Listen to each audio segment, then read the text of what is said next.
Yeah, so Jess, the race for control of the Senate has major implications. There's still a few states that have elections that have yet to be called, but still, most eyes are fixated on one state in particular.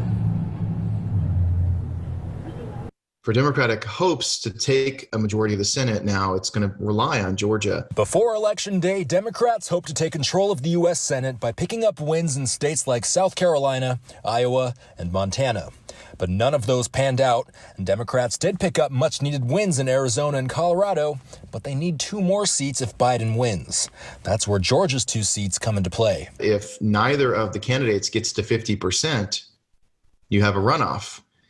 And it looks like that may be what's going to happen. Bakersfield College political science professor Alan Bowler is talking about 2 contentious Georgia races that may decide which party takes control. Both races have incumbent Republicans vying to fight off Democratic challengers. The Associated Press says that with 97% of the votes counted, nobody in either race is yet to secure the 50% needed to win. Although the race between incumbent David Perdue is very close, AP had him at 49.99% of the vote as of Thursday afternoon. And if you're a Republican and you don't like Democratic policies, then you would be desperate to hold on to that one elected branch. With Joe Biden appearing to have an advantage in the presidential race and Democrats already controlling the House, Bowler says the Senate could be Republicans' best chance to make sure that future laws would need to filter through at least one Republican institution.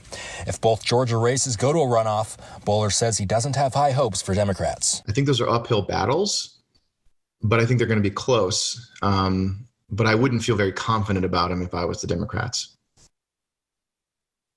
Now, there is still one more Senate race yet to be called in North Carolina, but the Republican in that race has a pretty comfortable lead. We're hearing that there are some new numbers coming out of Georgia. For now, we're going to throw it back to you guys in the studio with that. All right, Austin, thanks. And tonight to weigh in on all of this is our 23 ABC political contributor and CSUB professor Alan Bowler. Thanks for joining us. Let's start with the Senate race in Georgia. Based on the numbers we're seeing today, do you think we're going to have a runoff in January? Well, it's going to be close, and it kind of looks like we will. So to win without needing a runoff, you need 50% or more, and it looks like the Republican is going to be just short of that. Of course, there's still votes to be counted, so we'll see. But it kind of looks like we're going to be doing some more politic stuff like this for a little while. Now, are there any similar situations in Senate races in key states that haven't been called yet?